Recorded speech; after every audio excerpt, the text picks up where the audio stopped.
সবচেয়ে বড় ব্যাপার ছিল ভাস্করের।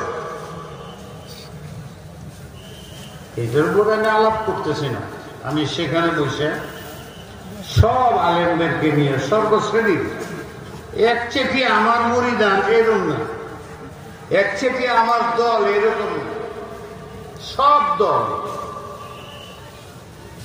সব শ্রেণীর মানুষ, রাজনৈতিক ও রাজনৈতিক, সবাই নিয়ে বসে একটা সিদ্ধান্ত হইল যে আমার ব্যক্তিগত একটা চিঠি যাবে আমার প্রধানমন্ত্রীর কাছে, আর এই 5টা প্রস্তাব তার কাছে যাবে। আপনারা এখানে উপস্থিত আছেন অনেকেই, এটা গেছে আমাদের সাথে কথা বলছে। এরপরে আপনারা প্রশ্ন পেপারে দেখছেন, যারা এটা দেখছেন শান্তি পাইছেন না অশান্তি পাইছেন? শান্তি পাইছেন। কেউ হাত তুলে দেখান, কেমনে হইল এটা? যেহেতু আমরা স্বাভাবিকভাবে উঠায় তুলছি, যেটা জায়েজ না না জায়েজ, ঝগড়া করি নাই, দলিল আদেল্লা দিয়ে বুঝাইছি। মসজিদ ভঙ্গ ছিল, সাথে সাথে খুলে দিছে। যে মসজিদকে নিয়ে এটা শুরু হয়েছিল, কত মাস ধরে বন্ধ, খুলে দিছে। আমরা সেখানে যে সমস্ত দাবি করছি তার মধ্যে ভাস্করের দাবি আছে। আগে আমি বলতে চাই না যে বলে না যে যারা কাজ করে, আগে বলে নেই, পুলিশে বলে না, তো কিছু যে জানি না তা না, কিন্তু বলবো না। তবে আমরা 100 ভাগ না হলে 80 ভাগ আশা করতেছি। আমাদের 5টা দাবি আছে, 5টার একটা পূরণ হয়ে গেছে, বাকিটি পূর্ণ হওয়ার পথে। আলহামদুলিল্লাহ, তিনি অনেক কাজ করছি, আমি দেখছি যে তাদের সামান্য বোঝানোর পরে বুঝে আর বাহির থেকে ঢিল মারি, কিন্তু ওদের সাথে বসি না। ওরা আমাদের বুঝে না, আমরা তাদের বুঝি না। অতীতেরটি বাদ দিলাম, গত 5ই ডিসেম্বরে আমি এইগুলো জীবনে পারি না, করি না। আমি একটা জায়গায় আসছি কারণে মানুষও কম বুঝে।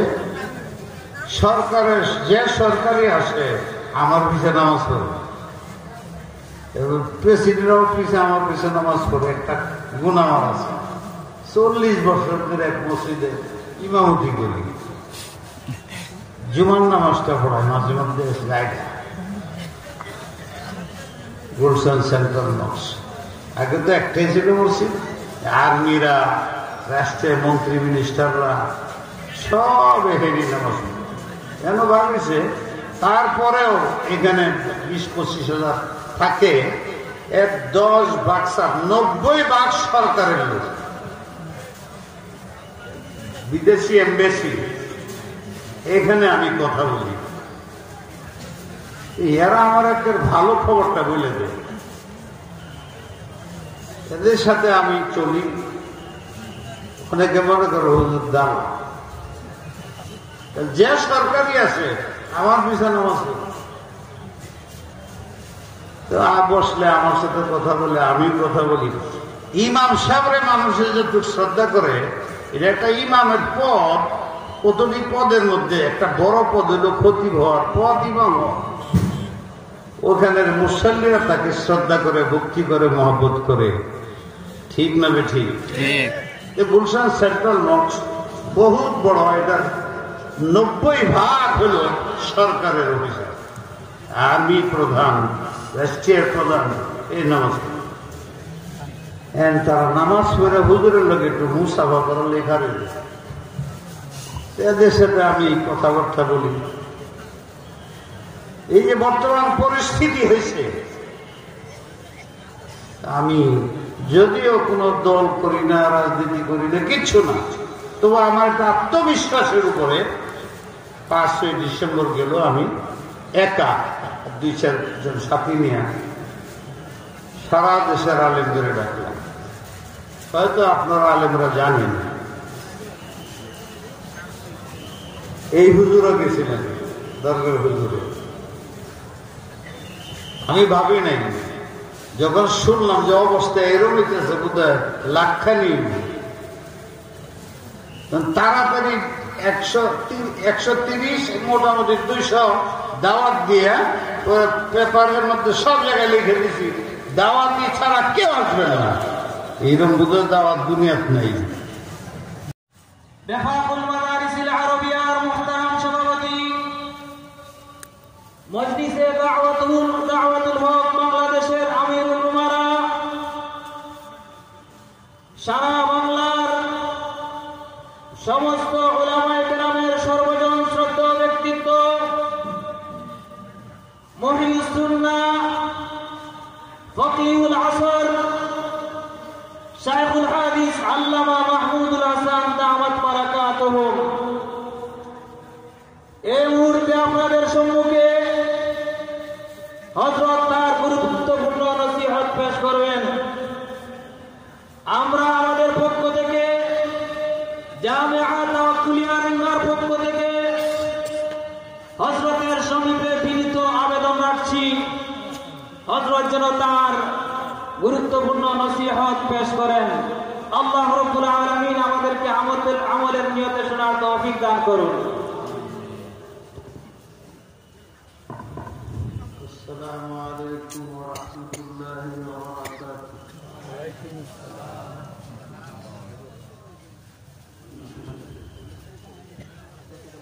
আলহামদুলিল্লাহ আলহামদুলিল্লাহ ওয়া কাফা ওয়া সালামুন আলা ইবাদিহিল্লাযীনা ইসতাফা, আম্মা বা'দ। فقد قال النبي صلى الله عليه وسلم: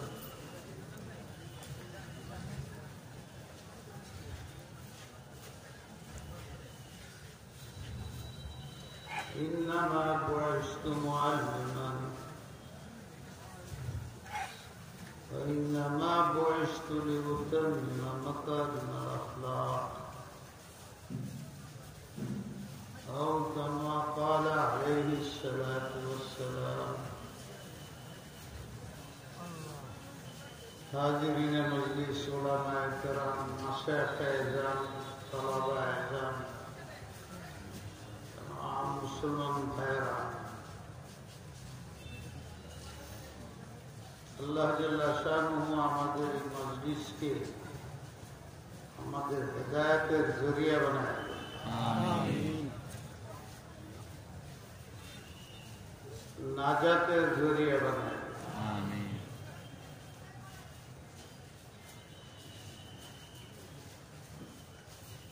আজকে আমরা এই মজলিসে আসছি আল্লাহর দয়া। গত বছর মজলিসের মধ্যে যিনারা ছিলেন এদের অনেকেই নেই।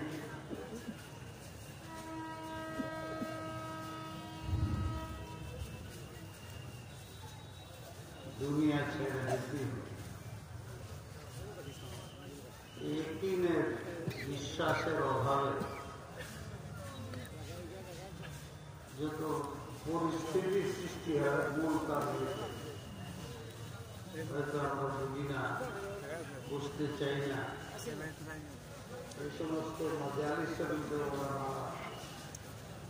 তাদের একই চেষ্টা থাকে নিজেও আমল করে, যারা শ্রোতা তারা আমল করে। আমার কাছে লাগে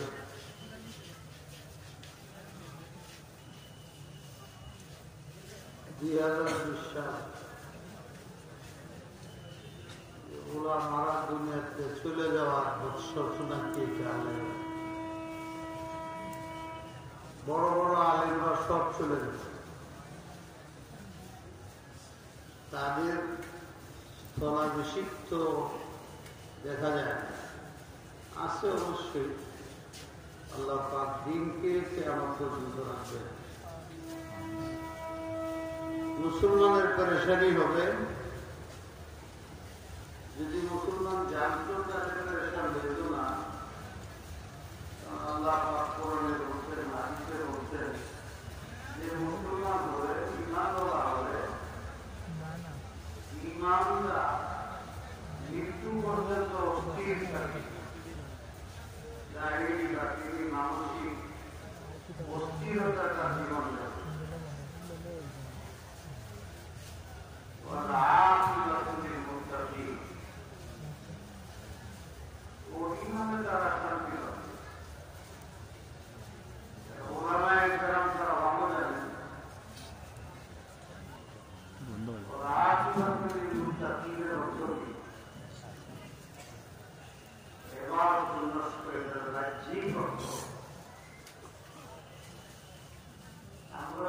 বাহ্যিক অর্থের মধ্যে আছে।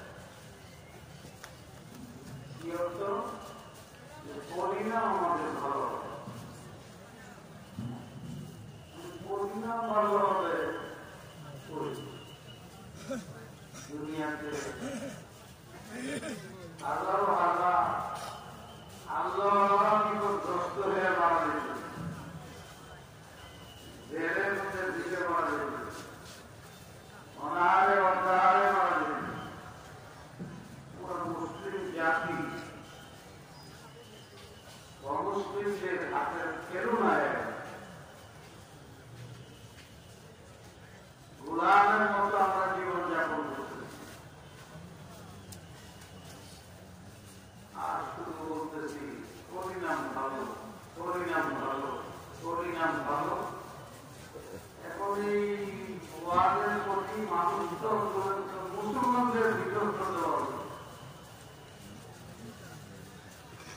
যদি আমি বলি না আমাদের পরিণাম ভালো, তখন অনেকে না বললেও মনে মনে বলেছে কি পরিণাম করতে হবে। রসুলের পাক সাল্লাল্লাহু আলাইহি ওয়াসাল্লাম তো শুরু হয়েছে আজ পর্যন্ত খালি নিচের দিকে যেতেছি, নিচের দিকে যাচ্ছি, নিচের দিকে। আর এখন তো চরম অবস্থার ভিতরে। মাদ্রাসা, মসজিদ, দ্বীনি মাহফিল, মুজাকারা, ইলমে আলোচনা করা আস্তে আস্তে এমন সংকীর্ণ হয়ে আসতেছে যে মনে হয় আর কতদিন পরে হয়তো মাদ্রাসা থাকে কিনা, মাদ্রাসার মধ্যে বয়ান করা আলেমরা আসবে। অনেকের মনের মধ্যে সন্দেহ, আমার মনের মধ্যে সন্দেহ।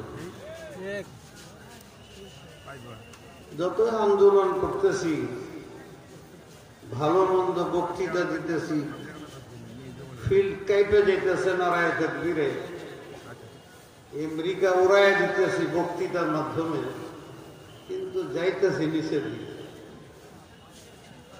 উপর দিকে যাইতে পারতেছি না। একটু কি কারণ তালাশ করা উচিত।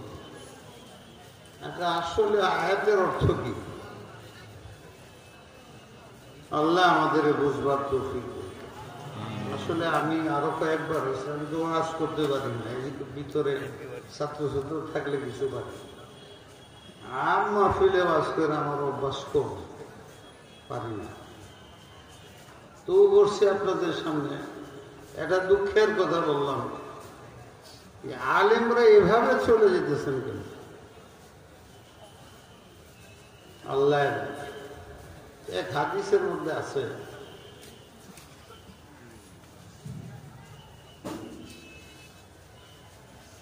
আল্লাহ জাল্লা শানু আলেমদেরকে ইলম দেন,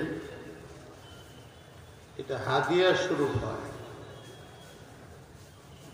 যাকে ইলম দেন আল্লাহ পাক তাকে জাহান্নামে নেন না। হযরত ইমাম মুহাম্মদ ইবনে হাসান শাইবানী, তার সম্বন্ধে সব উলামারাই জানে প্রায়, তারিখে বাগদাদি বিভিন্ন কিতাবে আছে। ওনাকে একজনের স্বপ্ন দেখছে, আল্লাহ জাল্লা শানহুর সামনে খুব ভয়, ভীত সন্ত্রস্ত। আল্লাহ পাক জিজ্ঞাসা, হে মুহাম্মদ, তুমি এত অতিষ্ঠ কেন, স্থির কেন, পেরেশান হইতেছ কেন? ইয়া রাব, আপনার সামনে দাঁড়াইতে হইতেছে, জবাবদিহিতা করতে হচ্ছে। কি সম্ভব আপনার প্রশ্নের উত্তর দেওয়া, জবাবদিহিতা করা? জাহান্নাম ছাড়া তো আর কিছু দেখি না, এই জন্য ভয় লাগতেছে। আল্লাহ জাল্লা শানহু জবাব দিয়েছেন, হে মুহাম্মদ, আমি যাকে ইলম দেই তাকেই দেই যাকে জান্নাতে নিল। নবী আলাইহিস সালাতু ওয়াস সালাম একজন মানুষ ছিলেন আমাদের মতো। ইলম বলতে ইলমে দ্বীন, ইলমে দ্বীন যে আমাদের নবী পাইলেন সাল্লাল্লাহু আলাইহি ওয়াসাল্লাম, তখন থেকে তিনি এমনিও ওদের কাছে সৃষ্টির সেরা সাদিকুল আমিন ছিলেন। এখন আমাদের আকীদায় পরিণত হয়েছে যে সমস্ত নবী এবং আমাদের নবী সাল্লাল্লাহু আলাইহি ওয়াসাল্লাম জান্নাতি এবং নিষ্পাপ, শুধু ইলমে নবুয়তের কারণে। ইলমে নবুয়ত যদি উনি না পাইতেন, অন্য কেউ পাইত, তাহলে সে শ্রেষ্ঠ হয়ে যেত। পাইছেন আমাদের নবী সাল্লাল্লাহু আলাইহি ওয়াসাল্লাম, উনি নিষ্পাপ হইলেন এবং দুনিয়াতে জান্নাতের সুসংবাদ পাইলেন। আজকে বিশ্বে কমপক্ষে 200 কোটি উনার ফলোয়ার উম্মত আছে, তার মধ্যে শ্রেষ্ঠ হইল উলামায়ে কেরাম, চাहे কেউ মানুক চাहे কেউ না মানুক। খায়রুকুম মান তাআল্লামাল কুরআন ওয়া আল্লামা। আল্লাহ নবীর ঘোষণা, আল্লাহর ঘোষণা, মানো या না মানো, আমার ঘোষণা। যারা কোরআন পড়ে পড়ায়, কোরআনের অর্থ শিখে শিখায়, কোরআনের দাওয়াত পেশ করে, তালিম তরবিয়তে থাকে ইখলাসের সাথে, সুন্নতের সাথে, মুহাব্বতের সাথে, এরা আমার ওয়ারিস। আমার ওয়ারিসের অর্থ হইল আমি যেখানে থাকবো এরা ওখানেই থাকবে, চাहे কেউ মানুক না মানুক। এই ইলমে নবুয়ত যারা পায়, পৃথিবীর শ্রেষ্ঠ এই সমস্ত মাদ্রাসা ওই তৈরি করা, অন্য কিছু তৈরি করা সম্ভব না। অনেকে বলে এখান থেকে ডাক্তার পয়দা হয় না, ইঞ্জিনিয়ার পয়দা হয় না। প্রপাগান্ডা একটা জিনিস আছে, বিজ্ঞানী পয়দা হয় না, সমাজের কোনো কাজে লাগে না। এই যারা বলে তো তাদের বলা তাদের উপরে ফরজ। এটা তো হয়তো নাস্তিক অথবা মুশরিক, ইহুদি, অমুসলিম, ওরা এরকম কথা বলতে পারে এবং তারা তাদেরকে তাদের কর্তব্য মনে করে। যেমন আমরা ইহুদি, খ্রিস্টান, নাস্তিক তাদের বলি বুদ্ধিহীন, মাথা খারাপ, মেধাগ্রস্ত, এরা জাহান্নামী। এটা বলা আমাদের কর্তব্য, দ্বীনি দায়িত্ব। এই জন্য আমরা নাস্তিকদেরকে দাওয়াত দেই, তৌহিদ গ্রহণ করো। মুশরিকদের দাওয়াত দেই, তৌহিদ গ্রহণ করো, আল্লাহর ওজুদ মানো, শিরিক করো না। এটা আমাদের দায়িত্ব, ইমানি কর্তব্য। আমাদের কাছে যেরকম এটা কর্তব্য, আমাদের বিরোধিতা করা তাদের কর্তব্য। আল্লাহ আমাদের বুঝবার তৌফিক দেন। ওলামা হইলেন পৃথিবীর শ্রেষ্ঠ মানব, নবীর পরে ওনার ওয়ারিসদের মধ্যে কিয়ামত পর্যন্ত সার্টিফিকেট শুধু আল্লাহ দিয়েছেন। সাবিত এই সমস্ত মাদ্রাসা এই আলেমে রব্বানি নবীর ওয়ারিস পয়দা করে। এখানতে ইঞ্জিনিয়ার বাইরে অনেক কে বলছে, এখান থেকে ডাক্তার বাড়িতেছে, বিজ্ঞানী বাড়িতে, বুঝে আসতেছে না।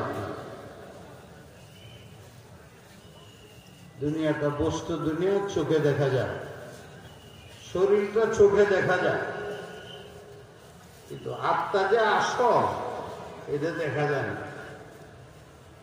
দেখা যায় যদি আত্মা না থাকে শরীরের কোনো দাম আছে?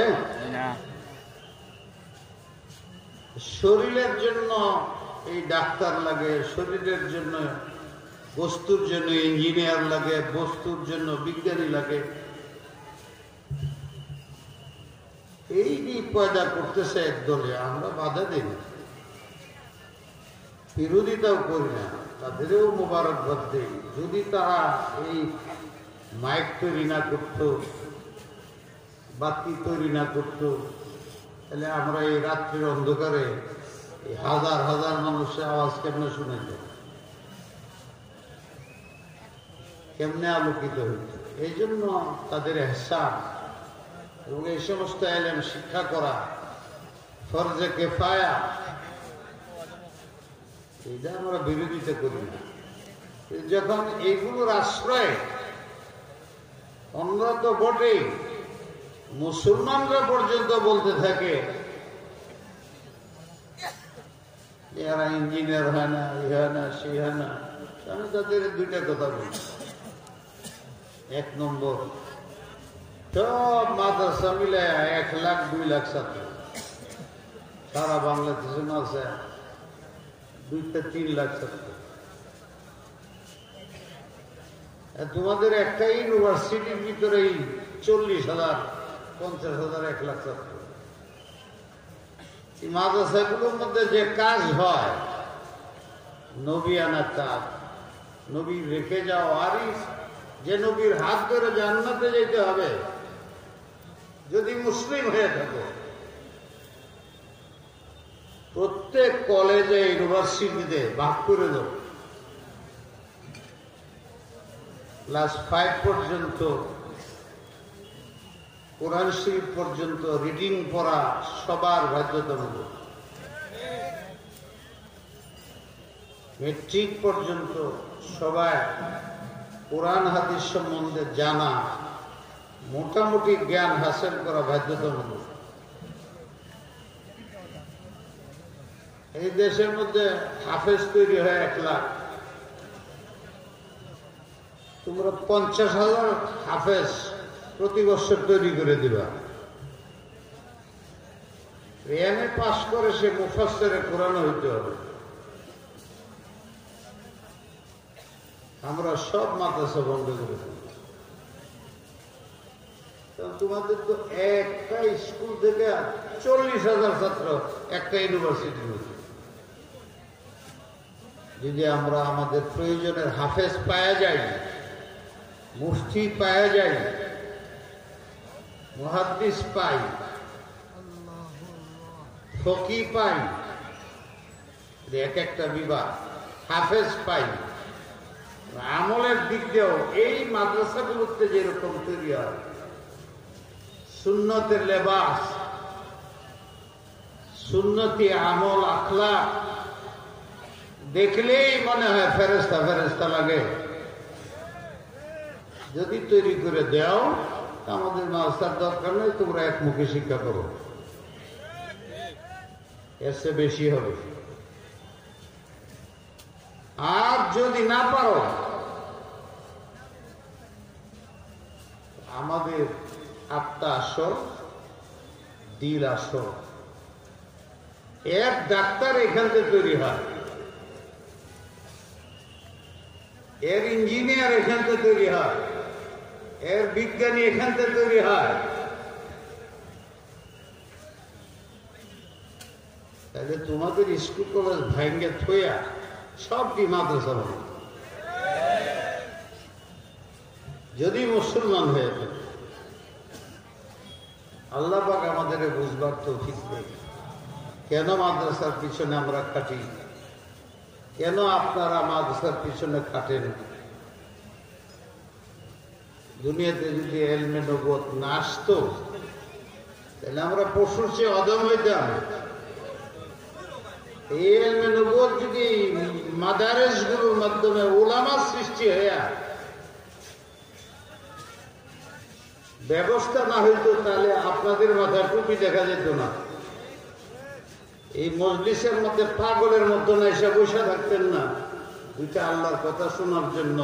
যে আল্লাহ আমাকে তৈরি করছেন, মার পেটের মধ্যে তৈরি করছেন, চক্ষু দিছেন, হাত দিছেন, পাও দিছেন, আত্মা দিছেন, ব্রেন দিছেন, মেধা দিছেন, এত বড় নিয়ামত দিছেন,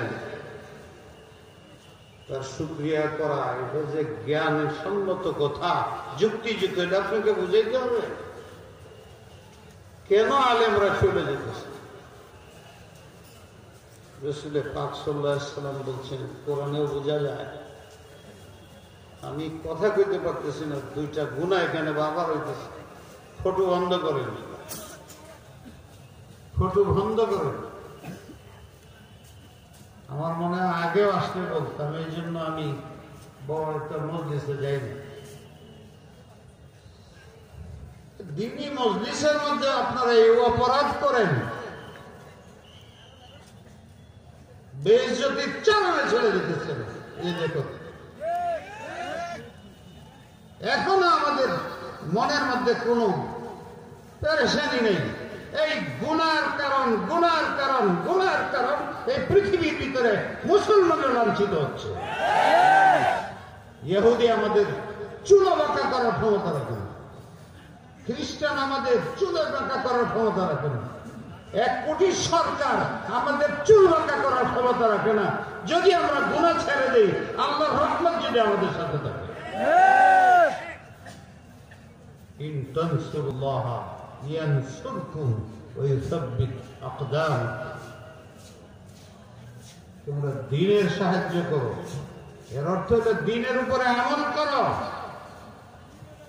ঈমান মজবুত বানাও, আমল সুন্নাত মোতাবেক করো। তানসুরুল্লাহ, তোমরা আল্লাহকে সাহায্য করো। আল্লাহর সাহায্য আমাদের করতে হবে, পরে আল্লাহ আমাদের সাহায্য করবে, এইটাই তো বুঝেন না। এই বাংলা কোরআন শরীফ পড়ে তাহলে আলেমের কি দরকার? আমি নিজেই তো আলিফ বাতা করে বিরাট বড় আলিফ বাতার আলে হয়ে গেছে। আল্লাহ আমাদের বুঝবার তো যদি তোমরা আল্লাহর সাহায্য করো, আল্লাহ আমার তোমরা সাহায্য করো, তাহলে তোমরা আমরা সাহায্য করো। তোমাকে আমি কিন্তু আমিও পারি, আপনারা সবাই আমার সাহায্য করেন, আমি এলাকার গরিবদের সাহায্য করি। আল্লাহর বৈশিষ্ট্য করতে করি এইরকম কথা বলে আর বাংলা কোরআন শরীফ পড়ে এক শ্রেণী তো বোকামি মূর্খতার কারণে, আরেক শ্রেণী এদের নিয়ে দল বানায়া মাদ্রাসার প্রয়োজন নেই। কিন্তু মাদ্রাসার আদনা একটা ছাত্র জানে এইটার অর্থ এটা না। যারা আলেম তারা এটার নাম রাখছে মাজাজ বিল হাজ। এটার অর্থ হল ইন তানসুরু দীন আল্লাহ।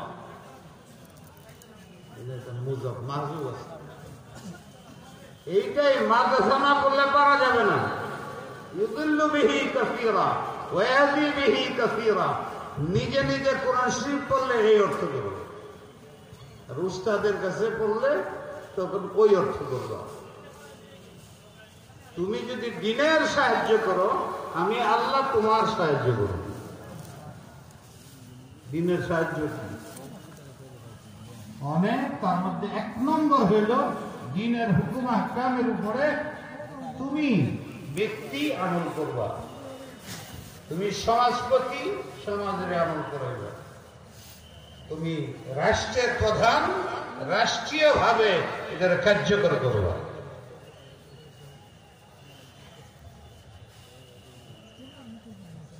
যদি করো, যদি রাষ্ট্রীয় ভাবে করো, একটা কথা বেশি, ব্যক্তি করো, ব্যক্তির প্রতি রহমত সাহায্য আমি আল্লাহ করব। সামাজিক ভাবে করো তো সামাজিক ভাবে রহমত পাবে, সুসংবাদ পাবে, অশান্তি দূর হবে। রাষ্ট্রীয় ভাবে যদি করো, তাতে শান্তি পাবে, নিরাপদ হবে, সবকিছু হবে। আরেকটা বেশি হবে কি, তুমি যদি রাষ্ট্রের প্রধান হও, সংসদের মালিক হও, তোমার নাগরিক আছে, তুমি তাদের সকলের দায়িত্বে আছো, প্রধানমন্ত্রী আছো, প্রেসিডেন্ট আছো, ইউসাব্বিত আকদামুকুম। সার্বভৌমত্ব রক্ষা করার জন্য, রাজত্ব রক্ষা করার জন্য যে হানাহানি চলছে, মারামারি চলছে, প্রতিযোগিতা চলছে, এক দেশ আরেক দেশে আক্রমণ করতেছে, আরেক দেশের গোলামি করতে হয়, আরেক দেশের এজেন্ডার বাস্তবায়ন করতে হয়, এই দেশে এসে অন্য দেশের এজেন্টরা কাজ করে। জানো, যদি তুমি কোরআনকে, সুন্নতকে, ইলমে নবুয়তকে যদি তোমরা আল্লাহর সাহায্য করো রাষ্ট্রের অধিনায়ক হইয়া, তাহলে আমি আল্লাহ জানাইলেন তোমার রাষ্ট্র এত মজবুত করে দিবেন পৃথিবীর কোন শক্তি তোমার বাইর করতে পারবে না, উৎখাত করতে পারবে না। ইন তানসুরুল্লাহ ইয়ানসুরকুম, সাহায্য করবেন। ওয়ায়ুসাব্বিত আকদা, তোমাদের পাওকে মজবুত করে দিব। আল্লাহ পাক আমাদের দেশের সার্বভৌমত্ব রক্ষা, আমাদের সরকারকে বুঝার তৌফিক দান করুন, আমিন।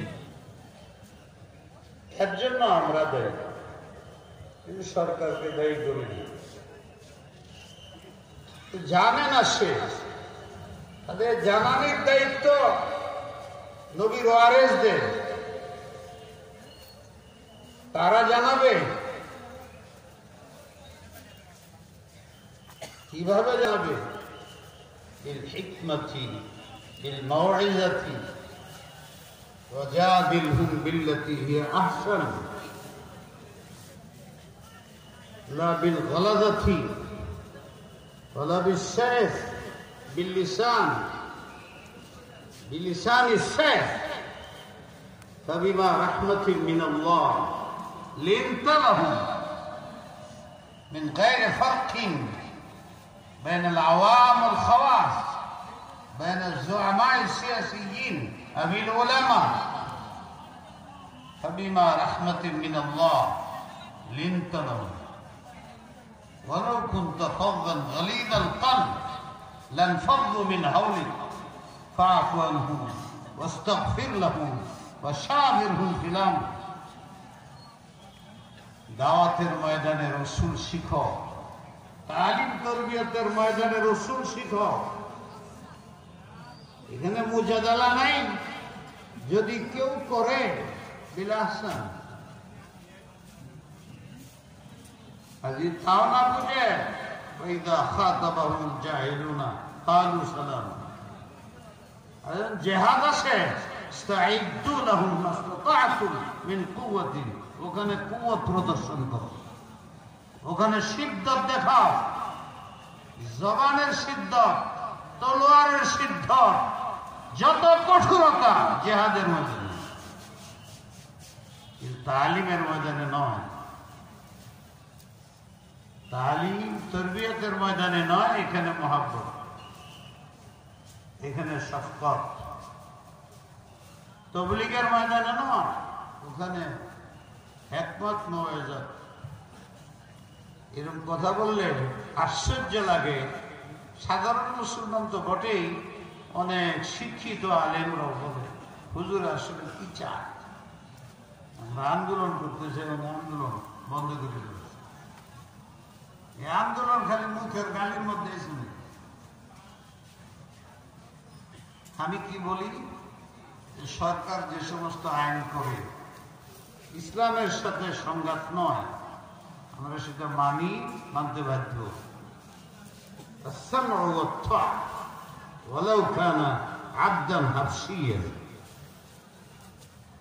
আর সরকার যে সমস্ত আইন করে ইসলাম বিরোধী হয়, ইসলাম বিরোধী আইন করে, আমার বুঝে আসে না। সরকার তো বারবার বলতেছে ইসলাম বিরোধী আইন হবে না, পাস করবো না, বলে না? তাহলে আবার সে পাশ করে কেমনে? তাহলে তাকে মুনাফেক করতে হয়। কি বলে মুনাফেক টাকা নিষেধ, বদগুমানি করা নিষেধ, কোরআনের মধ্যে আছে। ইয়া আইয়ুহাল্লাযীনা ইজতানিবু কাসীরাম মিনায-যন্ন ইন্না বা'দায-যন্নি ইসমুন ওয়া লা তাজাসসাসু। কাউকে বদগুমানি করো না। সে মুখে বলতেছে আমি মুসলিম, ইসলামের বিরুদ্ধে কোনো আইন করবো না। আমি বদগুমানি করি কেন? দেখা যায় কিছু, এটা দুইটা কারণ হতে পারে। একটা হইল উনি বলছেন যে আমি ইসলাম বিরোধী আইন পাশ করব না, আসলে এর আগে সব পাশ হয়ে সারছে।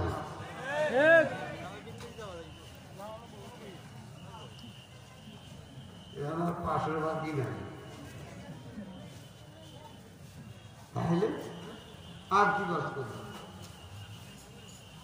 আমরা ঠেলাঠেলি করে লাভ নাই তো, পাস তো হয়ে গেছে, তার যুগে না আগের যুগে তে পাস হয়ে গেছে, তাহলে কি করণীয়? ননাফের তো ওনার বলতে পারি না, আমি বলিও না।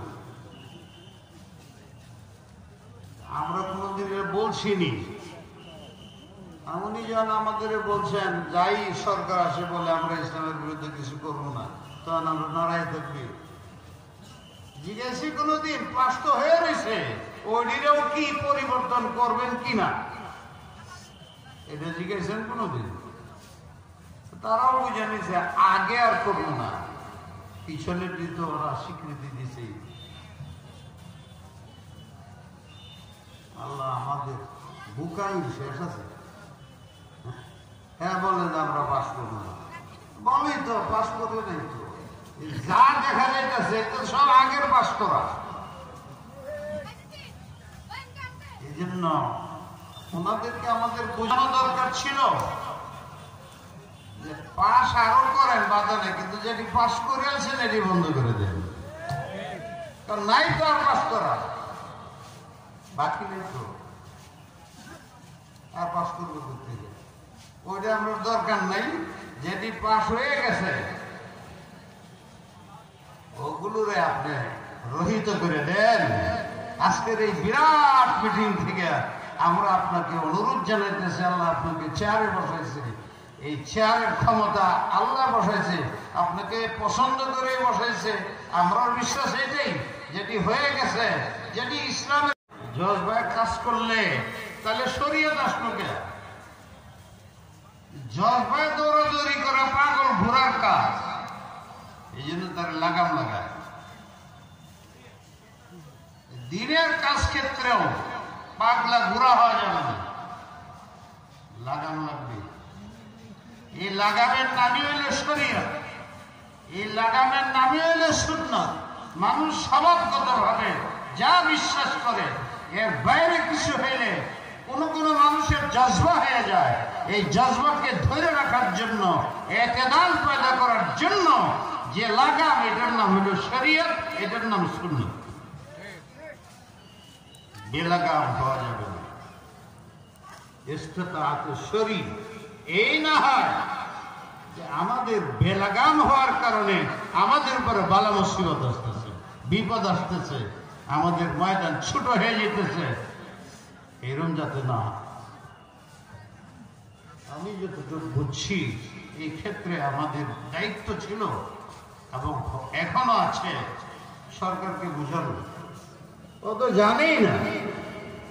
আমি এক জায়গায় বুয়েট ইউনিভার্সিটি, বুয়েটে আমি বলতেছি হাসা ঠিক না, গীবত করা ঠিক না। একজন আমার কাছে আসলো, বুয়েটের হাফিজি হুজুরের কাছে বয়, এই দাঁড়ি বিশাল। আমার সাথে প্রফেসর হাবিবুর রহমান সাহেব আছে, উনি আমার নিয়ে গেছেন বয়ানের জন্য। তো বয়ান টয়ান করছি, ওনার বাসায় বসছি, তো ওই কলেজের প্রফেসরও বসছে, একেবারে শেখ হাদিস মুহাদ্দিসের মতো দেয়।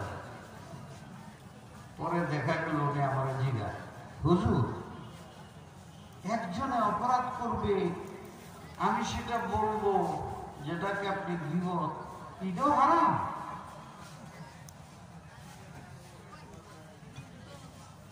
প্রফেসর, বুয়েটের প্রফেসর, হাফিজ হুজুরের খলিফা, খলিফা না মুরিদ, দাঁড়িয়ে এই সুন্দর সুন্নতি লেবাস, সে বলতেছে হুজুর একজনের মধ্যে যদি একটা দোষ থাকে এটা তোর কাছে বলা হারাম? অবাক, তার আছে এটা আমি বলবো। বড় ইঞ্জিনিয়ার, ঠিক আছে, যদি এটাই আপনার যুক্তি হয়, আমি একটা কথা বলি, কি আপনি বয়াত হওয়ার কবে হয়েছে? বলবে এর আগে দাঁড়িয়ে ছিল তো না। সবার মধ্যে আপনি আমার সাথে বসবেন, আমি বলবো এই যে লোকটা এক সময় ছিল আর দাঁড়িয়ে ছিল, কষ্ট পাবে আগে ছিল এখন তো রাখছি, ওই দিয়ে আমি বলবো। তাহলে এটা বললে আমার অপমান বোধ হয়। আপনার মেয়ে বেপরদিগির সাথে রাস্তা ঘুরে, এটা যদি বলি হ্যাঁ কষ্ট লাগবে। আমার দুষ্টের কইতে আপনার কষ্ট লাগে না, আমার তো লাগে। আপনি কি যুক্তি দিলেন, কি বিজ্ঞানী যে আপনার দোষ করলে আপনি কষ্ট পান আর আপনি আমারটা করলে কষ্ট পান না? লা ইউমিনু আহাদুকুম হাত্তা ইউহিব্বা লিনাফসিহি মা ইউহিব্বু লিগায়রিহি। তোমারে গালি দেই তখন যদি তুমি কষ্ট পাও, তুমি যখন আমারে গালি দাও আমার কষ্ট লাগে না? তোমার হক নষ্ট করলে তোমার কষ্ট লাগে, তো আমার হক নষ্ট করলে তোমার কষ্ট লাগে না। এই বেদির কারণে তো আমরা বিপদে বসি। আল্লাহ পাক আমাদের বুঝবার তৌফিক দান করুন। আমিন। আমাদের ত্রুটি হচ্ছে জিহাদের ময়দান তৈরি করো, ওখানে যায় জিহাদ করো। যেটা তালিমের ময়দান, তরবিয়তের ময়দান, এখানে শফকত মহাব্বত।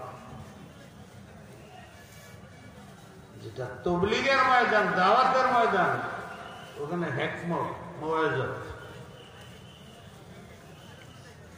যদি না হয় তাহলে আমাদের মুহিমে আমরা কামিয়াব হইতে পারবো না। আর এটার জন্য কঠিন আলেমের দরকার, এই বুঝ এবং এতেদালের জন্য মজবুত আলেমের দরকার, আমলওয়ালা রব্বানি আলেমের দরকার। আমার আগে একজনে বলে গেছে। আর এটি পৃথিবী কোন ফ্যাক্টরিতে তৈরি হয় না, শুধু মাদ্রাসায় তৈরি হয়। মাদ্রাসার প্রতি আপনার ব্যক্তিগত আক্রোশ থাকে কোন অন্য কারণে, ঠিক আছে, কিন্তু এনে দিন শিক্ষা হয়। আপনি এই প্রশ্ন তুলেন কেন? এই প্রশ্ন ওদের উপরে করেন। আমার ইউনিভার্সিটি থেকে মুফতি চাই, ইউনিভার্সিটি থেকে হাফেজ চাই। এই চাহিদা আলেমদের, এই চাহিদা জাতি, মুসলিম জাতির পূরণ হইলে দরকার নাই আলাদা। এর জন্য আলেমরা যে মেহনত করে, এটা আপনারা যার বাচ্চা হয় সে বুঝে কেমন বেদা লাগে। মাদ্রাসা তৈরি করতে আলেমরা কি মেহনত করে আপনাদের আমাদের জন্য বোঝা কঠিন। গালি দেওয়া সহজ, কাজ করা কঠিন। যেহেতু আমরা এটা বুঝতেছি না, মাদ্রাসার কদর নাই, আলেমদের কদর নাই। আল্লাহ বলছেন, হাদিসে আসছে, রসুলে বলছেন, আমি এলেম দিয়া উঠায় দেব না, কিন্তু ইন্নামা ইউকবাজুল ইলমু বিকবজিল উলামা। দেশের বড় বড় আলেমদের বেইজ্জতি হচ্ছে। এরা নবীর ওয়ারিস, এদের অপমান করে, এদের গালি দেয়, এদের কথা মানে না, বিশ্বাস করে না, আকীদা ঠিক না। আলেমরা বলে উল্টা তাদের গালি দেয়। এইসব আমার খাস বান্দা, এদের দুনিয়াতে উঠে নেব এবং এরা ইউকবাজুল উলামা, বড় বড় আলেমগুলোকে উঠে নেব। এরপরে যারা থাকবে ওরাই আলেম হবে, মূর্খের দল, নিজেও গুমরা হবে, জাতিকে গুমরা করবে। এরপরে একদিন দিন থাকবে না, তখন কিয়ামত কায়েম হবে। ঝাঁকে ঝাঁকে আলেমরা চলে যেতে। কিন্তু এটার অর্থ এই না যে আমরা দম বন্ধ করে বসে থাকবো। আলেমদের দায়িত্ব আলেমরা পালন করে। সরকারের ব্যাপারেও তাই। আমি অনেক কাজ করছি, আমি দেখছি যে তাদের সামান্য বুঝানি পড়ে বুঝে গেছে। আমরা বাহির থেকে ঢিল মারি, কিন্তু ওদের সাথে বসি না। ওরা আমাদের বুঝে না, আমরা তাদের বুঝি না। অতীতেরটি বাদ দিলাম। গত 5ই ডিসেম্বরে আমি এইগুলো জীবনে পারি না, করি না। আমি একটা জায়গায় আসছি কারণে মানুষও কম বুঝে, সরকারের যে সরকারি আসে আমার পিছে নামাজ পড়ে, প্রেসিডেন্ট অফিসে আমার পিছে নামাজ পড়ে। একটা গুণ আমার আছে, 40 বছর ধরে এক মসজিদে ইমামতি করি, জুমার নামাজটা পড়ায় মাঝে মধ্যে গাইড গুলশান সেন্ট্রাল মসজিদ। আগে তো একটাই ছিল মসজিদ, আর্মিরা, রাষ্ট্রের মন্ত্রী মিনিস্টাররা সব এখানে নামাজ পড়ে। কেন ভাবিছে তারপরেও এখানে 20-25 হাজার থাকে, এর 10 ভাগ 90 ভাগ সরকারের লোক, বিদেশি এমবেসি। এখানে আমি কথা বলি, এরা আমার একটা ভালো খবরটা বলে দেয়, এদের সাথে আমি চলি। অনেকে মনে করো হুজুর দাম, যে সরকারি আছে আমার পিছনে নামাজ পড়ে। তো বসলে আমার সাথে কথা বলে, আমি কথা বলি। ইমাম সাহেবরে মানুষের যেটুকু শ্রদ্ধা করে, এটা একটা ইমামের পদ। প্রতিটি পদের মধ্যে একটা বড় পদ হলো খতিব হওয়ার পদ, ইমাম হওয়া। ওখানের মুসল্লিরা তাকে শ্রদ্ধা করে, ভক্তি করে, মহব্বত করে। ঠিক না বে ঠিক? গুলশান সেন্ট্রাল মস্ক বহুত বড়, এটার 90 ভাগ হলো সরকারের অফিসার, আর্মি প্রধান, রাষ্ট্রীয় প্রধান। এই নামাজ তারা নামাজ পড়ে হুজুরের লোক একটু মুসাফা করার লেখা রয়েছে। এদের সাথে আমি কথাবার্তা বলি। এই যে বর্তমান পরিস্থিতি হয়েছে, আমি যদিও কোনো দল করি না, রাজনীতি করি না, কিচ্ছু না, তবু আমার একটা আত্মবিশ্বাসের উপরে 5ই ডিসেম্বর গেল, আমি একা 2-4 জন সাথী নিয়ে সারা দেশের আলেমদের ডাকলাম। হয়তো আপনারা আলেমরা জানেন, এই হুজুরও গেছিলেন, দরগার হুজুরে।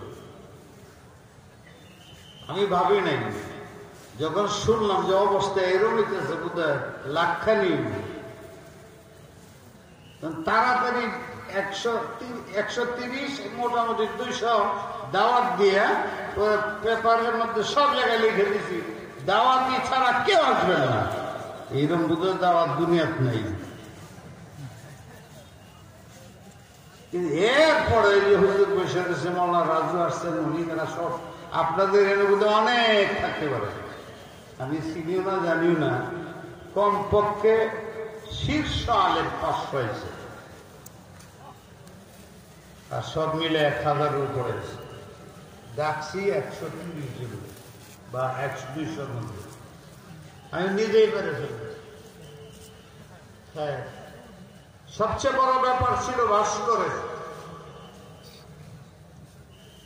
এটার উপরে আমি আলাপ করতেছি না, আমি সেখানে বসে সব আলেমদেরকে নিয়ে সর্বশ্রেণী, এক চেটিয়া আমার মুরিদান এরকম না, এক চেটিয়া আমার দল এরকম না, সব দল, সব শ্রেণীর মানুষ, রাজনৈতিক ও রাজনৈতিক, সবারই নিয়ে বসে একটা সিদ্ধান্ত হইল যে আমার ব্যক্তিগত একটা চিঠি যাবে আমার প্রধানমন্ত্রীর কাছে,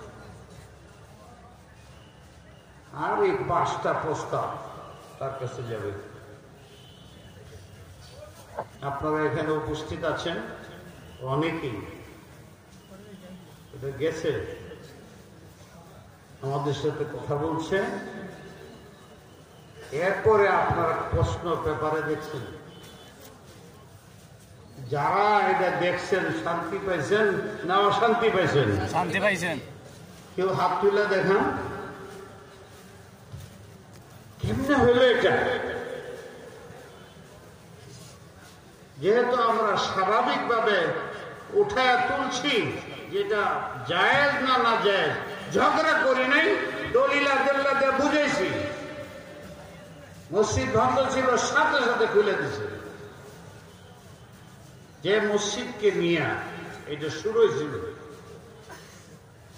কত মাস ধরে বন্ধ, খুলে দিছে। আমরা সেখানে যে সমস্ত দাবি করছি তার মধ্যে ভাস্করের দাবি আছে। আগে আমি বলতে চাই না যে বলে না যে যারা কাজ করে আগে বলে নেই, পুলিশে বলে না, তো কিছু যে জানি না তা না, কিন্তু বলবো না। তবে আমরা 100 ভাগ না হলে 80 ভাগ আশা করতেছি। আমাদের 5টা দাবি আছে, 5টার একটা পূরণ হয়ে গেছে, বাকিটি পূর্ণ হওয়ার পথে আলহামদুলিল্লাহ, ইনশাআল্লাহ। হে আল্লাহ, তুমি আমার আশা পূরণ করে দাও, আমার জাতির মুসলমানের ইজ্জত রক্ষা করো, উলামাদের ইজ্জত রক্ষা করো। আমরা ভুল করছি, তোমার কাছে মাফ চাই। এরা মুসলিম, আমাদের পক্ষে কোথায় যা হচ্ছে আমরা ওদের বুঝাইতে যাই না। না বুঝাইলে কেমনে বুঝবে? বুঝাইলে দেখা যায় মানে। খুতবার বিষয় আসছিল, আপনারা জানেন বোধহয়, কঠোর ভাবে আসছে। বড় বড় মাদ্রাসার ভিতরেই বাংলা খুতবা শুরু হয়েছে। যারা জানেন, আমরা সরকারের সাথে কথা বলছি। যেদিন কথা আমার সাথে হয়েছে ওই দিনই গুলশান মসজিদে সরকারের বড় মন্ত্রী, স্বরাষ্ট্রমন্ত্রী এসে এলান করছে যে খুতবার পাবন্দি শেষ। আলেমরা খুতবা দিবে আলেমদের ইচ্ছা অনুযায়ী, এখানে কোন ধরনের দারুগি চলবে না। সব জাতীয় পত্রিকা, আমারও বয়ান আছে, এরও কিছু বছর আগে যখন মাদারেস গুলোর জঙ্গি বলতেছিল, কোন আন্দোলনের কাজ হয় না, তখন আপনারা দেখছেন জাতীয় পত্রিকাতে আছে যাত্রাবাড়ি মাদ্রাসার খতমে বুখারীতে লাখ লুট হয়। ওখানে দাঁড়ায় এলান করা হয়েছে বাংলাদেশের 20 বৎসরের ইতিহাসে মাদ্রাসার টুপিওয়ালা ছাত্র উস্তাদ একটাও আমরা জঙ্গি পাইনি। অথচ এত আন্দোলন কেমনে হয়েছে? বুঝাইছি আমরা, বুঝানির পরে দেখা যায় বুঝে। আমি যেটা বলতেছি আপনাদের কাছে যাই লাগুক, আমি বলতেছি আমার হাবিব, আমার নবী বলছেন, অন্তত যারা মুসলিম তাদের বুঝাও, আগে বুঝাও, মুফাহামাত করো। না বুঝের কারণে অনেক ভুল হয়, ভুল বুঝাবুঝি হইয়া নিজেরা মারামারি করে নিজেদের মধ্যে একতলা হতো, ঐক্য শক্তি ফিনিশড হয়ে যেত। আলেমরা লাঞ্ছিত বঞ্চিত হইতেছে, শুধু যে মানুষে করতেছে তা না, আমাদের নিজের আমলের প্রায়শ্চিত্ত আমাদের উপর আসছে। আলেম ভাইদের পায়ে ধরে, হাতে ধরে আমাদের নারাজ হবেন না। দেখেন, নিজে চিন্তা করে, এই যে এখানে মানুষটি বসে রয়েছে, এদের মধ্যে তাদের সাহায্যেই তো আমরা মাদ্রাসা চালাই। এখান থেকে 100 লোক বাইর করে তারা কালিমা শহীদ কয়জনে করতে পারে? কোটি কোটি লাখ টাকা দিতেছে আমাদের, কিন্তু কয়জনে এই দিকে লক্ষ্য রাখে? বেশি বলতে চাই না। উলামায়ে কেরামের দায়িত্ব উপলব্ধি করা উচিত। এই জনগণ মুসলিম, পিপাসু, এরা অসুস্থ রোগী। এক হাদিসের মধ্যে নবী আলাইহিস সালাম বলেন, মান শাবিআ ওয়া লাইসাল মুসলিমুল্লাযী শাবিআ ওয়া জারুহু জায়। তাকে মুসলিম বলা চলে না, সে মুসলিম নয় যে পরিতৃপ্ত খাওয়া দাওয়া, অন্যের বস্ত্রে, কিন্তু এলাকার মধ্যে আল্লাহর বান্দারা অনাহারে অর্ধাহারে মারা যেতেছে, সেজন্য নিজেকে মুসলিম বলে না। যদি তাই হয়, কাপড় দিলাম, খাদ্য দিলাম, তাহলে আমি মুসলিম। যদি না দেই তাহলে আমি অমুসলিম। যদি তাই হয় খাদ্যে শরীর সুস্থ হয়, কাপড় পরলে শরীরে শীত কম লাগে, না পাইলেও চলবে, কষ্ট মষ্ট করে দিন চলবে। এর উপরে যদি এই হয় যে আমার এলাকার ফকির, গরিব, মিসকিন, এতিম, বিধবা আমার সাধ্য থাকা সত্ত্বেও ওদের খবর নেই না বিদায়, আল্লাহ রসুল বলেন তোমার নিজেকে মুসলিম বলে আমাকে লজ্জা দিও না। তাহলে এলাকার মধ্যে যারা ইমানের ফকির হয়ে আছে, এলেমের ফকির হয়ে আছে, মাসলার ফকির হয়ে আছে, রুহের ফকির হয়ে আছে, আমার কাছে টাকা নাই, তা আমার কাছে টাকার চেয়ে দামি জিনিস এলেম আছে। আমি আমার জীবনে কাফের অমুসলিম বাদ দিলাম।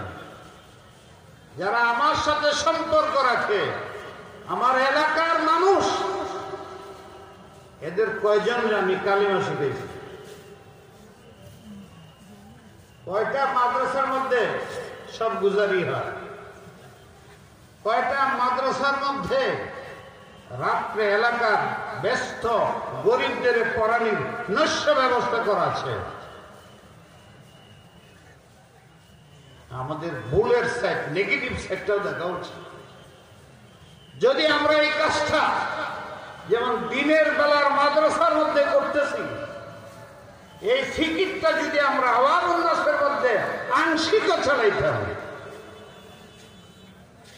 হয়তো আপনাদের না হয়, আমারই না হয় না, শতকরা 90টা মাদ্রাসা বা আলেমদের ফিকিরের তঙ্গি সংকীর্ণতার কারণে আমার একটা মুসলিম ভাই যুবক আমার সাথে বাদে তো তার গালি দিয়ে ধমক দিতে পারি, না পারলে তলে তলে বদ্ধ করি। ওমর ফারুককে যখন আল্লাহ পাক ইচ্ছা করছেন, উনি আসছিলেন নবীকে হত্যা করতে, কিন্তু নবী হত্যাতে না দিয়ে সিজদাত করছেন। হুজুরের চোখ দিয়ে পানি বেরিয়েছে, ফলে হুজুরের কাল্লা নিতে এসে নিজের কাল্লা নবীর হাতে ছুপে দিছে। আমি মনে করি এটা চোখের পানি। এক হাদিসে আছে, পৃথিবীর সমস্ত সমুদ্র, এই পানি আমি আল্লাহর দরকার নাই, এটা তোমাদের জন্য। কিন্তু কোন বান্দা অপরাধ করে বলছে, সেই বান্দা সিজদাত পড়ে তার চোখ দিয়ে পানি বের করে,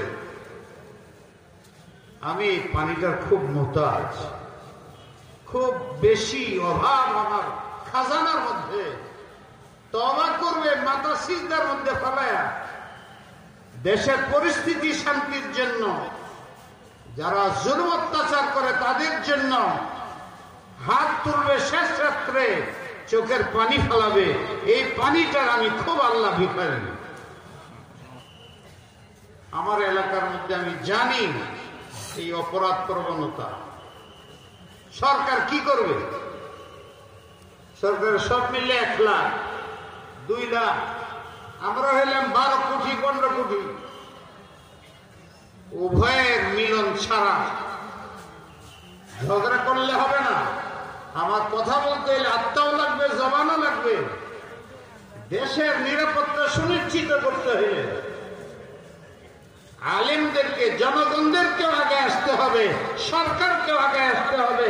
একজন আরেকজনের জন্য রুহ আত্মার সম্পর্ক যদি না হয়, জীবনও শান্তি আসবে না। এই ক্ষেত্রে দিনকে প্রাধান্য না দিলে হবে না। ইন তানসুরুল্লাহ ইয়ানসুরকুম ওয়া ইউসাব্বিত আকদামাকুম। অনেক কথা বলছি, এই যতটি বলা আমার রসুলেরও বাইরে হয়ে গেছে। তবে 2টা কথা শেষ করি। 1 নম্বর, ভালোই লাগতেছে, বারবার বলি আপনাদের, মাদ্রাসার ছাত্র উস্তাদদেরকে একটু বেশি বলি, এই জন্য যে শুনছ যে আমি মাদ্রাসার ব্যাপারে দায়িত্বে আসছি। আল্লাহ যাতে আমাকে সুন্নত মোতাবেক চালানোর তৌফিক যোগ্যতা দান করুন। তোমাদের সহযোগিতার দরকার। মাদ্রাসা গুণামুক্ত হওয়া উচিত, ছাত্র গুণামুক্ত হওয়া উচিত, মাদ্রাসার গোলামদের গুণামুক্ত হওয়া উচিত। আর কিছু লাগবে না। যে গুণাটা আজকাল কলেরার মতো শুরু হয়েছে সেটা এই ফুটু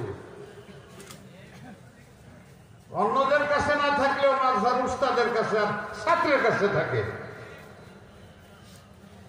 আমি দেখি না, কিন্তু মানুষে বলে আমি এটা কড়ামি করি, তখন বলে ভাস্করের বিরুদ্ধে বলে হুজুর আপনার তো পকেটে 4-5টা ভাস্কর লয়ে ঘুরে। কেমনে বলে ফেসবুকে তো সব আলেম শুয়ে রয়েছে, এইটা উঠাইতেছে, একটা গাড়ির উপরে আরেকটা নিচে, এইটা উঠাইতেছে, আরেকজনে হাত দিয়া উঠাইতেছে, সেলফি করে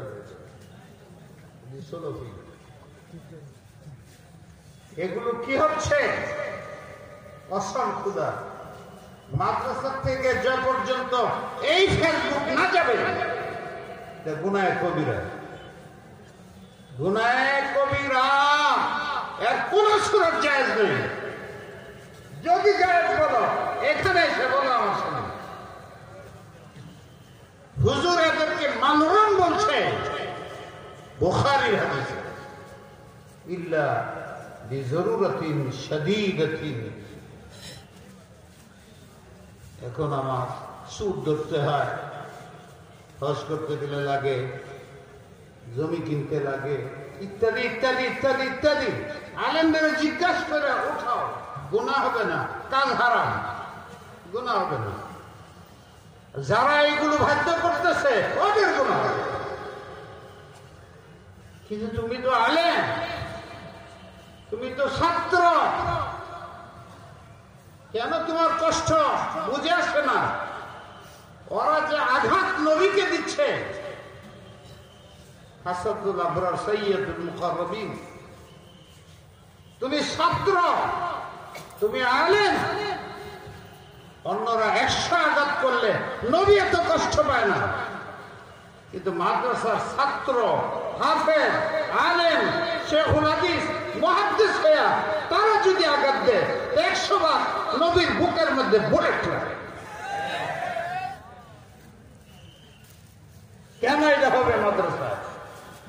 কেন মসজিদে হবে? আল্লাহ তোমাদের মাফ করুক, আমাকেও মাফ করুক, আর তোমরা আমার মাফ করে দিও। কারণ এই যে এখন দেখি না, তখন আমি অস্থির হয়ে যাই। আমার অনেক সাক্ষী আছে, কেমনে সম্ভব? আমি সচিবালয়ে বসছি, সব মন্ত্রী, মিনিস্টার, আইজিডিআইজি সব বসে 25টা 50টা ফটো নিয়ে বসছে। আমি ঢুকা হুঙ্কার দিছি, রাজু সাহ মালানা এখানে আছে, সব পলায় গেছে, একটা হয়নি। কেন তোমরা এটা প্রতিবাদ করো না? এই মূর্তির রাস্তা তো আমরা করে দিতেছি। আল্লাহ পাক আমাদের তৌফিক দিন। তোমাদের আমি এই যে মস্তিষ্ককে আমরা কন্ট্রোল করতে পারি না, এত বলার পরে হয় না। আমি তোমাদের হাতে পায়ে জুড়ে বলে গেলাম, এটা ছেড়ে দিবা, তোমরা ভালো আলেম হইবা, আর না হইলে যেহেন ভালো হবে, ভালো আলেম হইয়া মুলহিদ হয়ে যাবে। এই ফটো ফেসবুকের আলেমদের চরিত্র নষ্টের একটা বড় কারণ, ছাত্রদের এলেম চরিত্র নষ্টের বড় কারণ। তোমরা এটা ছাড়বা এই আমি আশা করি। রাজি আছো কিনা বলো? আল্লাহ পাক তুমি একটু শুনে শেষ করুন। যে কোরআন যে তেলাওয়াত হয় আর গজল যে গাওয়া হয়, আমাদের একটাও গজল না। আমি অনেকটি সঙ্গীত রেখে বলি, ভাষাকে ঠিক রাখো, পরিভাষা ঠিক রাখো। মুহতামিম বলো, অধ্যক্ষ, প্রিন্সিপাল, মহাপরিচালক বলল না। মহাপরিচালকের জন্য ঈমান সত্য না। এক দলে রাজনৈতিক ভাবে আমাদের নবীকে নেতা বলে আমরা বিরোধিতা করি, নেতা বলা যাবে না। নেতা বিভিন্ন অর্থে আসে, কাফেরও নেতা হইতে পারে, ইমান শর্ত নেই। সুতরাং আমাদের নবীর জন্য নেতা শব্দ বলবো না। যদি তাই হয় তাহলে আমরা আমাদের মাদ্রাসায় কওমিয়া মুহতামিম সাহেবকে প্রিন্সিপাল বলি কেন? পালের প্রিন্স করে মুহতামিম না বলে মহাপরিচালক বলি কেন? বুখারী পড়ছো তোমরা, ওখানে নাই বাব বাবু লা ইয়াগলিবান্নাকুমুল আ'রাব আলা সালাতিকুমুল ইশা, বুখারীতে অধ্যায় যাবার খোলাসা হইল তোমাদের পরিভাষা নষ্ট করো না। ইবাদত ভিন্ন জিনিস, আকায়েদ ভিন্ন জিনিস, মুআমালাত ভিন্ন জিনিস, মুআশারাত ভিন্ন জিনিস, আখলাক ভিন্ন জিনিস। সব দিকে ইবাদত বলো না। পরিভাষা ঠিক রাখো। মুহতামিম বললে কারে বুঝায়? সে মুসলিম, মুমিন, আলেম, তাহাজ্জুদ গুজার, কওমি মাদ্রাসার দাড়িওয়ালা, সুন্নতি লেবাস, জাতি তার উপরে বিশ্বাস রাখে, এই বুঝায়। কিন্তু মহাপরিচালক বললে এটা বুঝায় না, অধ্যক্ষ বললে এটা বুঝায় না। সে কাফেরও হইতে পারে, হে প্রিন্সিপাল। দুমুখী অর্থ কোরআনের নিষেধ, লা তাকুলু রাইনা ওয়া কুলু দুরনা। তোমরা পড়ো, বুঝার চেষ্টা করো, হক্কানি এবং বড় আলেম হও। না হলে আমাদের অসুবিধা আছে। যতদিন আমরা হক সঠিক ভাবে না আসবো, এই উম্মত সহি পথে আসবে না। আবু দাউদের হাদিস, হালাকাতু উম্মতি বিয়াদি ফারকাতাইন। হুজুরকে জিজ্ঞাসা করছেন বা হুজুর বলছেন যে আমার উম্মতে মুসলিমা উম্মত হালাক হবে, ধ্বংস হবে, নিচ্ছিন্ন হবে দুই জাতির হাতে। এক নম্বর আল উলামা, আল উলামা, এদের আমরা বলি উলামায়ে সু, উলামায়ে হক। হুজুরকে জিজ্ঞাসা সবচেয়ে আলা জান্নাতে কে থাকবে? হুজুর বলছেন আলিম। সবচেয়ে কঠিন জাহান্নামে কে থাকবে? অমুসলিমের থেকে বেশি কঠোর আলিম। সেটা কোন আলেম? উলামায়ে সু। উলামায়ে সু আলামত কি? নারাজ হইও না। আমরা মানুষকে বলি কোরআনের তাহারিফ করে, তুমি করনি আমি করিনি। নিজের দোষ আগে দেখো, পরের দোষ পরে দেখো। খায়রুন নাসি মান নাযারা ইলা আইবি নাফসি, শাররুন নাসি মান নাযারা ইলা আইবি গায়রি। কোরআনে বলছে বদগুমানি করো না, বলছে কিনা? ইয়া আইয়ুহাল্লাযীনা আমানু ইসতানিবু কাসীরাম মিনাজ যালিম। উদাহরণ করবে না কারো প্রতি, সুধারণা করবে, এই বলছে কোরআন। দুই নম্বরে কি বলছে? উদাহরণ করলে আরেকটা গুনার মধ্যে যাবে। ওয়ালা তাজাসসুস, যে কারো প্রতি উদাহরণ হবে তুমি তার পিছে লাগবে। এই আয়াতের যুগ, তাহলে তুমি মানুষের দোষ তালাশ করবে। যে দোষ তালাশ করবা, মানুষের দোষ তো আছে। ওয়ালা ইয়াগতাব বাযুকুম বাযা, এই তুমি বদনাম শুরু করবা, গীবত শুরু করবা। প্রথম উদাহরণ আসে, পরে তুমি পিছে লাগো, তার দোষ তালাশ করো, এরপরে তুমি গীবত সমালোচনার মধ্যে লাগো। 3 ইয়া আইয়ুহাল্লাযীনা আমানু ইন জাআকুম ফাসিকুম বিনাবাইন ফাতাবায়ানু আন তুসিবু কওমান বিজাহালাতিন ফাতুসবিহু আলা মা ফাআলতুম নাদিমিন। কান কথা শুনবে না। এই দেশের ভিতরে সবচেয়ে বেশি বিপদ কুধারণা সবচেয়ে বেশি বিপদ, একজন আরেকজনের পিছে সবচেয়ে বেশি বিপদ, গীবত চলছে। উলামায়ে সুর আলাম কান কথা শুনবে না। হুজুর বলছেন যে কান কথা বলে আর শুনে এর মতো মিথ্যুক পৃথিবীতে নাই। কাফালিল মারই কাযিবান আন ইউহাদ্দিসা বিকুল্লি মা সামিআ। শুনলে আর বলে দিল, শুনলে আর বলে দিল, শুনলে আর লিখে দিল, ভালো মন্দ চিন্তা করলো না। সরকার আর বেসরকার নেই, সমানে পক্ষে বিপক্ষে, জানা নাই মিথ্যা মুথ্যা সমানে দেশে। ব্যাপারে আইলেই দেখা যায় 100 ভাগের মধ্যে 90 ভাগ ভুল থাকে। মিথ্যা লিখে জাতিকে খণ্ড বিখণ্ড করে দিতেছে। আলেমরা পর্যন্ত একজন আরেকজনের লেখে যে কেনা হেও জানে। এইগুলো হচ্ছে ইয়া আইয়ুহাল্লাযীনা আমানু লা ইয়াসখার কওমুন মিন কওম আসা আন ইয়াকুনু খায়রাম মিনকুম ওয়ালা নিসা মিন নিসাইন আসা আন ইয়াকুনা খায়রাম মিনহুন্না। ঠিক দিও না, মানুষের দিলে আঘাত দিয়ে কথা বলো না।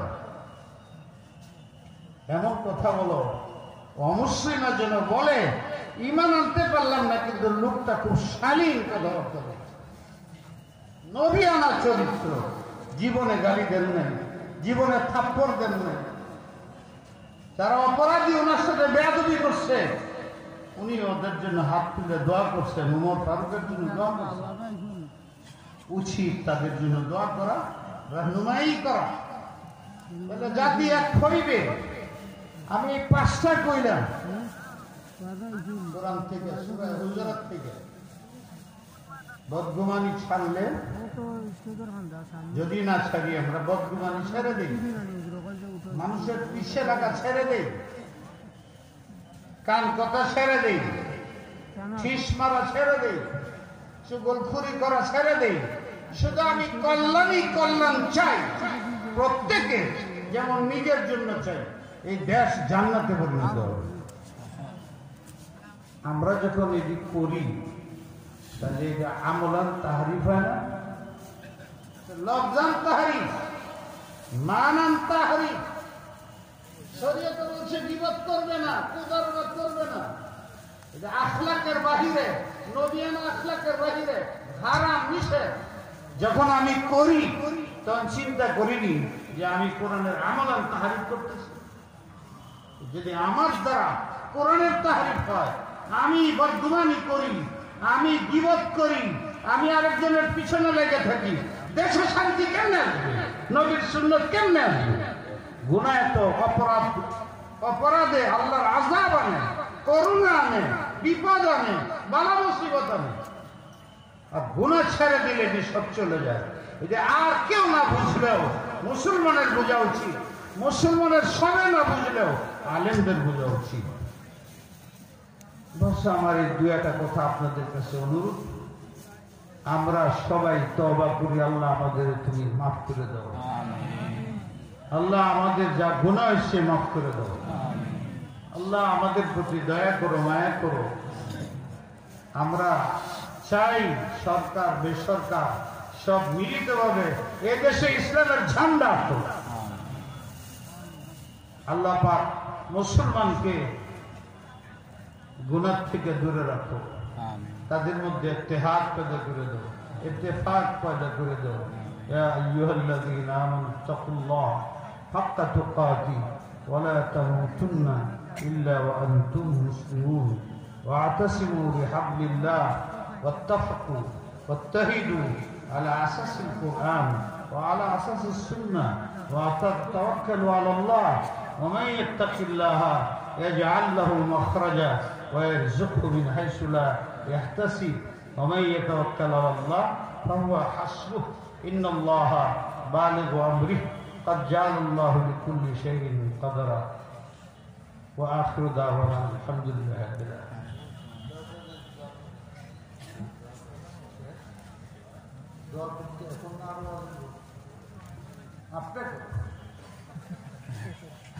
اللهم صل وسلم وبارك على سيدنا محمد وعلى آله وصحبه وبارك. ربنا ظلمنا أنفسنا وإن لم تغفر لنا ذنوبنا وترحمنا لنكونن من الخاسرين. ربنا لا تزغ قلوبنا بعد إذ هديتنا وهب لنا من لدنك رحمة إنك أنت الوهاب. إلهي يا أرحم الراحمين. বিরাট বড় মজলিস, আল্লাহ পাখির মতো বসে বসে ওলামাদের দিকে তাকায় বসে তোমার বান্দা তোমার কাছে হাত উঠায় রাখছে। জীবনের সব গুনাহ মাফ করে দাও। আমাদের ছেলে মেয়েদের মা বাপ ভাই বেরাদর ইয়া আল্লাহ যারা দুনিয়াতে আছেন তাদেরও মাফ করে দেন, হায়াতে তাইয়্যিবা দেন। যারা কবরে শুয়ে রয়েছেন তাদের কবরগুলোকে নূরান্বিত করে দেন। ইলাহি মজলিসের ভিতরে যারা আসছেন বিশেষ করে ইয়া আল্লাহ সকলের গুনাহ মাফ করে দেন, পেরেশানি দূর করে দেন। ইয়া আল্লাহ যারা অসুস্থ শেফা দেন। ইয়া আল্লাহ এই করোনার রোগ আমাদের উপর থেকে সরায় নেন। ইয়া আল্লাহ আমরা বুঝি নাই গুনাহ করছি, আপনার শাস্তি আসছে। ইয়া রাব্বাল আলামিন আপনি আমাদের মাফ করে দেন। আল্লাহ আপনার কাছে আমরা হাত তুলছি, ভিক্ষার হাত উঠাইলাম। আল্লাহ ভিক্ষার হাত উঠাইলাম। আমাদের ঈমানকে মজবুত করে দেন। আমাদেরকে, আমাদের সরকারকে, আমাদের দেশের নাগরিককে, হার কিসিমের নাগরিককে আল্লাহ তুমি মাফ করে তোমার যারা অমুসলিম তাদের হেদায়েত নসিব করে দাও। ওরাও তো নবীর উম্মত, ওরাও নবীর উম্মত। আমাদের ভুল ত্রুটি মাফ করে দাও। আমাদের আখলাকের কারণে হয়তো এরা দূরে সরে রয়েছে, আমরা দাওয়াত দিতে পারি না কারণে অনেক অসুবিধা হচ্ছে। আল্লাহ আলেমদেরকে তাদের মাসউলিয়ত আদায় করার বুঝার তৌফিক দান করো ইয়া রাব্বাল আলামিন। এই কওমি মাদারিসগুলো যদি না থাকে এই দেশে ঈমান ও ইসলাম বলতে কিছুই থাকবে না। বোঝার এই দেখা দিতেছে ইয়া আল্লাহ তোমার দ্বীন থাকবে কিয়ামত পর্যন্ত, কিন্তু মুসলমানের উপরে বড় বিপর্যয়, বড় লজ্জাজনক অবস্থা। এই যে আমাদের গুনার কারণেই ইয়া আল্লাহ অসংখ্য মানুষকে নিয়ে তোমার দরবারে হাত উঠেছি। তুমি আমাদের মাফ করে দাও, গুনাহ মাফ করে দাও। যুবক ভাইরা তোমরা অনেক দামি, তোমাদেরকে মানুষে যাতে ব্যবহার না করতে পারে প্রত্যেকেই তোমরা জানো। আল্লাহ রাসূল কোরআন শরীফে লাগাইছে তোমাদের দ্বারা, যুবকদের দ্বারা হাদিস লাগাইছেন, এই যুবকদের দ্বারা যুদ্ধের ময়দানে আগে বাড়াইছেন। এই যুবকরাই ভূমিকা পালন করছে। এখন এমন সময় আসছে তোমাদের ঐক্যভাবে ইসলাম, ইসলামের তো কোনো কিছু হবে না, মুসলমানের উপরে বিভিন্ন দিক দিয়ে অপমান বিপদ আসতেছে। দয়া করে তোমরা মজবুত হও, ৫ ওয়াক্ত নামাজ পড়বা, তিলাওয়াত করবা, দুরূদ দৈনিক দাওয়াতে কিছু সময় লাগানো, আর নিজেদের মধ্যে ঝগড়া মিট করে কেমনে মুত্তাহিদ হওয়া যায়, ইত্তেহাদ হওয়া যায়, দিলের হিংসা দূর করে, অহংকার দূর করে, এই গুনাহগুলো ছেড়ে আল্লাহ আমাকেও তৌফিক দাও, আমার ভাইদেরও তৌফিক দাও। ইয়া আরহামার রাহিমিন, ইয়া আকরামাল আকরামিন। রব্বানা আতিনা ফিদ দুনিয়া হাসানা। আল্লাহ যে মাদ্রাসায় বেরিয়েছি আল্লাহ, এখানে যিনারা আছেন অনেকে আমার সাথী, এই জন্যই হয়তো আসতে হয়। এই বহু বুজুর্গের মাদ্রাসা আমি জানি, বলে শেষ করা যাবে না। উনারই রুহানি বরকতে আল্লাহ তুমি মাদ্রাসাকে কায়েম ও দায়েম রাখো, প্রয়োজনকে মিটাইয়া দাও গায়বী আমদাদের দ্বারা, এবং যারা এখানে দান খেরাত করছে ইয়া রাব্বাল আলামিন তাদের দুনিয়া আখিরাতের জান ও মালের বরকত দান করো। উস্তাদদের, ছাত্রদের ভিতরে ইয়া আল্লাহ ইলমে লাদুন্নি দান করো, রিজক দান করো।